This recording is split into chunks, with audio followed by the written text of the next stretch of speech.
नमस्कार, मेरा नाम एडवोकेट कौशिक म्हात्रे है और ये पत्रकार परिषद आज के दिन आपको मैंने इमरजेंसी में बुलाया।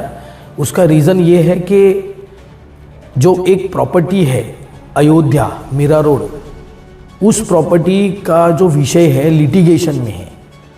एक 7-11 बिल्डर डेवलपर करके है, उन्होंने उस प्रॉपर्टी को राज बिल्डर्स से आउट एंड आउट ट्रांजैक्शन करके लिया है, जिसमें ऑलरेडी ओरिजिनली मेरे जो क्लाइंट है जय शुक्ला, उनका और राज बिल्डर्स का जो व्यवहार था उसका प्रॉपर पुख्ता सबूत है। उन्होंने कितने पैसे लिए थे हमसे, हमको जो डॉक्यूमेंट्स दिए थे, अलॉटमेंट लेटर दिया था, वो सारे प्रूफ हमने कोर्ट में सबमिट किए हुए हैं। अब इन्होंने राज बिल्डर्स ने डायरेक्टली 7-11 से ट्रांजैक्शन किया और वो ट्रांजैक्शन करने से पहले मेरे क्लाइंट को 2 झूठे केस में जेल भिजवाया। जब हमने कोर्ट में दलील पेश की तो उसकी बेल ऑर्डर्स में पूरी तरह से उसमें मेंशन किया हुआ है जज साहब ने कि ये जो सेक्शंस लगे वो उन पे मेड आउट होते नहीं हैं। इसीलिए आज हमने पत्रकार परिषद इसीलिए बुलाई कि हमने पहले लीज पेंडेंस का ऑर्डर लिया है। अब लीज पेंडेंस क्या होता है कि transfer of property act section 52 के अंतर्गत वो ऑर्डर लेनी पड़ती है। मतलब लीज पेंडेंस का मतलब होता है पेंडिंग लिटिगेशन। जो प्रॉपर्टी पेंडिंग लिटिगेशन में है उसका थर्ड पार्टी राइट्स नहीं हो सकता, ना ही उसका कोई आउट एंड आउट ट्रांजैक्शन हो सकता है।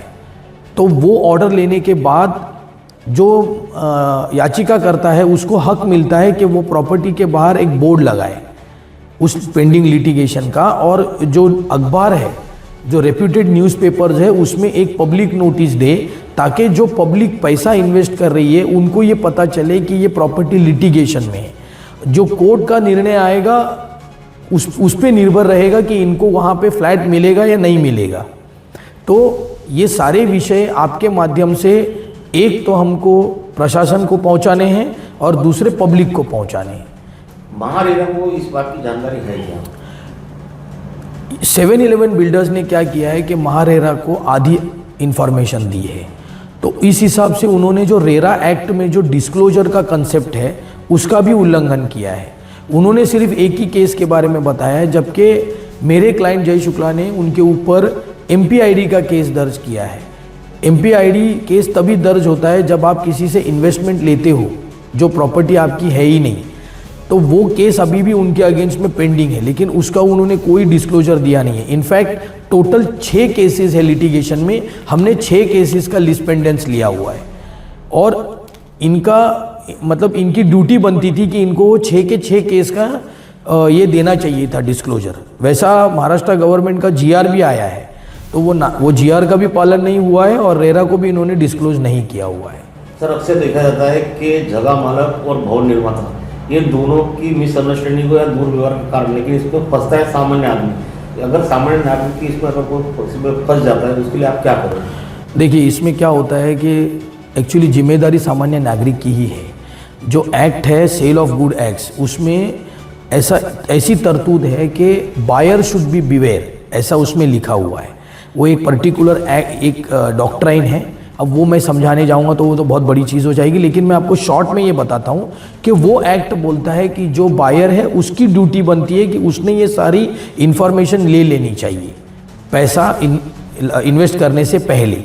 लेकिन बहुत बार क्या होता है कि जो कस्टमर्स होते हैं उनके पास उतना समय नहीं होता है कि वो इतनी जानकारी ढूंढ के निकाले।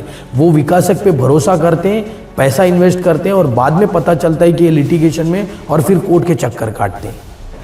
ये एक्ट के अलावा भी कई सारे एक्ट ऐसे हैं जहाँ पर दिखाया जाता है कि भवन निर्माता हो या सरकारी प्रशासन हो, उनका काम है अगर उनके परिसर में इलीगल एक्टिविटीज या इलीगल कंस्ट्रक्शन होते हैं तो उसकी जानकारी उनको जो है निबंधक को देना चाहिए ताकि सामान्य आदमी फंसे नहीं। तो क्या आप निबंधक को जानकारी इस बात की देंगे?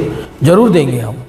हमने देखिए, आज जो पत्रकार परिषद आपके सामने मैं ले रहा हूँ वो उसका दूसरा कारण ये है कि एक तो ये ऑर्डर की मैं वेट कर रहा था, ऑर्डर मिल गई। अब मैं CP साहब को एक लेटर देने वाला हूँ, DCP को लेटर देने वाला हूँ और रजिस्ट्रार ऑफ अश्योरेंसेस जहाँ पे एग्रीमेंट रजिस्टर होते हैं, इन तीनों को मैं लेटर देने वाला हूँ विद दिस ऑर्डर।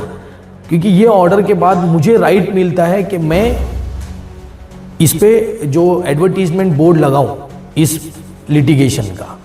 लेकिन अगर मेरा क्लाइंट बिना ऑर्डर लिए और बिना पत्रकार परिषद लिए जाएगा तो फिर मेरे क्लाइंट पे 4 झूठे केसेस हो जाएंगे। इस तरीके के एडवर्टाइजमेंट का बोर्ड रहेगा।